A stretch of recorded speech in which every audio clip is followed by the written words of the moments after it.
Moita Al, good morning, and how are you, faithful? Captain Niner coming to you on a faithful Friday. It is February 7th, 2025. A little bit of a longer one today. There's quite a bit of stuff to go over, including who's the MVP and all that kind of stuff. All right. So, obviously, let's not waste too long to it. The award, formerly known as the MVP, now known as the second place award, runner up to Patrick Mahomes Award, goes to Josh Allen. That's a joke, obviously. The joke is whoever loses to Patrick in this every year now is the winner of the MVP, just because we can't give it to Patrick Mahomes. Honestly, he didn't have the greatest year this year. But so congrats to Josh Allen. I kind of thought I figured it would go to him, even though I think personally Lamar had the better year. But it's one of those things, you can just give it to Lamar every year, kind of a thing, even though he's won it. What I think it was the year before, kind of thing. So, um, congratulations to Josh. Obviously, he is a Bay Area native down there somewhere. I don't remember exactly where he's from, but I know growing up, fan of the 49ers. There's lots of 49ers related stuff going on in this. That's not 49ers, but you'll get my drift on that.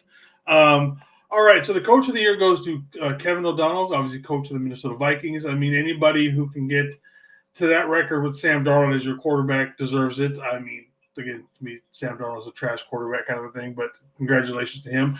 Obviously, the glass slipper came off when they got to the playoffs, but nevertheless, a good job to Kevin O'Connell and the Vikings this year. Congratulations to him.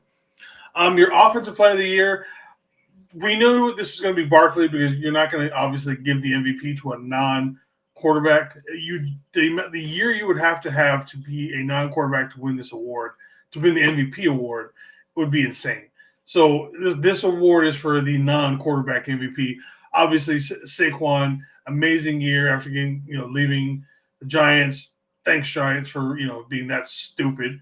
He was just everywhere, long runs, running over people, butt jumping over people. That was so stupidly good of him. We just backwards butt jumped over that guy. Your defensive player of the year is obviously Patrick Surtain the second. Just shut down. This is Revis Island Part 2 kind of a thing. I mean, he just got everybody shut down out there. So congratulations to these two gentlemen. And then we got the two rookies of the year. This should not surprise anybody at all. Jaden Daniels, quarterback of your Commanders, and then Jared Verse, something we don't want to see, but damn is this kid good, over with the Rams. Both of them amazing years for rookies. Just probably going to get better, which does not bode well for us, being that they're both NFC players. So again, like I said, more 49ers related stuff. Joe Burrow's comeback player of the year. I'm glad that it's no longer, because a lot of people thought Sam Darnold was going to win this award. I didn't think Sam Darnold was going to win this award, simply because the AP went out and said that they didn't want this award to be basically a flash in the pan kind of an award, like with Flacco last year. And nothing against Flacco. I love Joe Flacco. And I think if he comes here as a backup quarterback to the Niners, he'd be a great addition to the team. But a lot of people, like Sam Darnold's never been hurt. He's never had to go through any sort of adversity or anything like that before. He just sucked, and he had one good year. That's not a comeback player of the year. You were never there. A comeback player of the year to me means you were doing something good, got hurt or dealt with something, and then next year you come back. Mooney Ward, I think, would be a perfect example of this for next year, or even Trent. Both of them had down years for the two of them. Both dealt with death in their family, so they didn't play for long periods of times. When they did play, they weren't all that great. Either of them come back next year. They have a top tier league, a top tier year playing football. That's comeback play of the year. So I don't even know why Sam Darnold was here. And the AP has gone on record and says it's stuff like that they want to make sure that it stays as, not something like Joe Flacco having a good, or not Joe Flacco, but Sam Darnold miraculously having one good year in his career all of a sudden. I know a lot of people were also asking why DeMar Hamlin was still on this list 2 years away. Well, one, I'm going to say the man still died on the field. But so, yes, it's been 2 years since that tragic accident happened on the field. But all of last year, he was never activated. He never actually got on the field.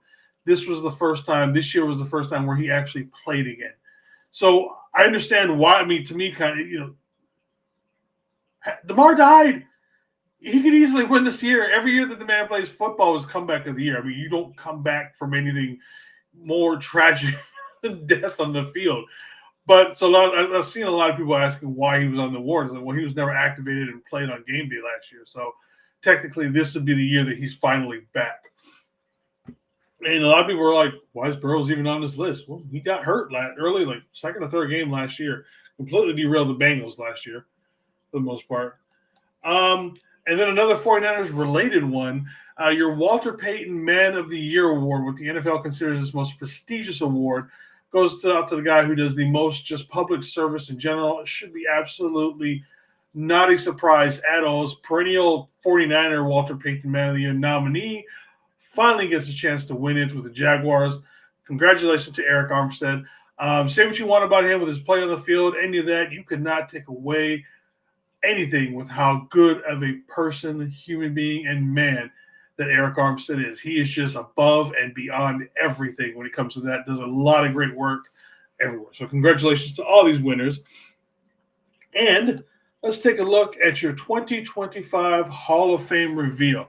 We have, I want to say he was also called the Cowboy as well. Jared Allen used to go do the sack dance where he was wrangling up the calves or whatever it was, kind of thing. So good to see him. Sterling Sharp, honestly, I just saw the review, the thing with Shannon Sharp letting Sterling Sharp go into the Hall of Fame. Now they do all behind the scenes when they do that. And I'm not gonna lie, I teared up a little bit with it. It was pretty, impressive to see. It's not often that I think this is the first time that a brother is inducted another brother. But yeah, just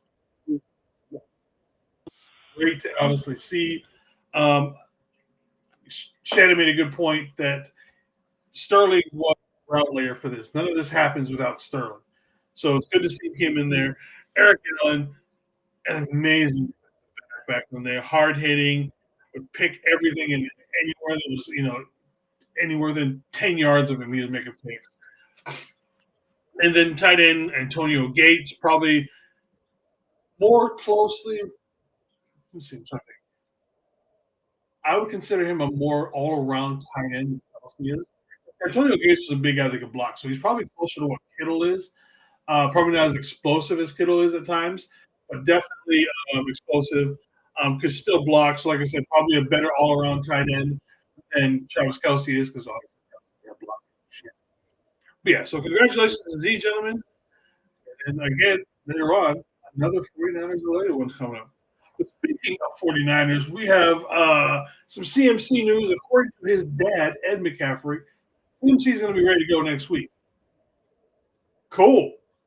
I mean, why they're making a big deal out of this now? Just said that he's healthy, but does us no good. It's not like we're in the playoffs or anything like that. But good to hear that CMC is, according to his dad, going to be fully healthy and ready to go to participate in off-season programs starting next week. So, again, we know you don't win the Super Bowl kind of thing, before the season, the off-season technically begins.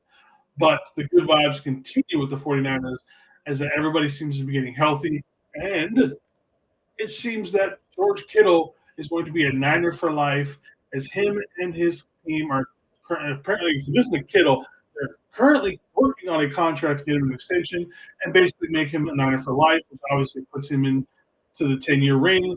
It's great to see, and obviously should be a Niner for life. I don't want to see him going anywhere else. But again, that's also something I think he said that his team is working on that. The Niners know he wants to know that he wants to be a Niner for life. So again, great to see. Again, the whole vibes thing that we've got going on, let's keep that rolling. You don't necessarily win the postseason, but everything seems to feel right. And this is obviously adding. So, speaking of more Hall of Fame 49er stuff, our boy, Frank, the inconvenient truth, or the tank, whatever you want to call him, Gore, now Hall of Fame eligible. I mean, this man should be a first ballot Hall of Fame. I know that some people don't think that he's going to be a first ballot Hall of Fame. He did not end up being Hall of Fame eligible. You don't end up being number 3 all time. He played, was it 15 years, 1,000 yards? I mean, there's so much things. Yes, he never had these huge season or led the league in rushing or anything like that. But if you want consistency, that's Frank Gore. The man had two busted up knees coming out of college, and then had one of the most remarkable NFL careers ever. I mean, he averaged over 4 yards a carry as a career, not just like a season or anything like that. This man did it for a career. Incredible. If he doesn't get into the Hall of Fame, the only person I would say that is worse, because to me the Hall of Fame is still a sham, is Roger Craig, still not in the Hall of Fame. They're basically talking uh, Roger Craig for not being in the Hall of Fame. One fumble, and the fact there's already so many 49ers in there. That's not his fault. He is still one of the greatest running backs ever. Honestly, when you think about it, he was probably the first serious dual threat quarterback in the history of the league. But I'll go on a whole tangent with that, and we'll all be here for 10 hours about me and what I think about the Hall of Fame and not letting Roger Craig in. But yes, definitely first ballot Hall of Famer to be Frank Gore is now eligible to go to the Hall. Also, everybody, thank you for joining us. If you're going to be purchasing your new goat fuel, the energy drink backed by Jerry Jones, Jerry Rice himself, I'll leave a link in the description below. Please use that to 10% off. Also, put some money in my pocket. Let's not lie. Everybody's happy. You save some money. I make some money. Oh, good. You're a good fish, yeah? Yeah, but so again, they also have right now the gold limited edition Jerry Rice one. Hopefully, I'm getting my how do you call it? My or I get one case sent to me every month. I'm hoping to maybe get the gold one. I can start giving them out to people and stuff like that. But otherwise, people, for the rest of the day, for radio tonight at 6 p.m., we'll be doing a weekend review show. And obviously, we've gone over this stuff a million times. So basically, we're going to be doing our first official mock draft for Niner Faithful Radio. We're probably going to be doing two of them. I'm going to be doing one just regular, our spot, what's available, no trades or anything like that. And I'll probably do a second one. And there is what happens if we get Myles Garrett? What do I think it'll take to get Myles Garrett, and what will our draft board look like after getting that? Again, that'll be over on the Niner Faithful Radio stuff, probably here on a couple of my channels as well. 6 p.m. tonight. Until then, faithful, bye for Lava. One love.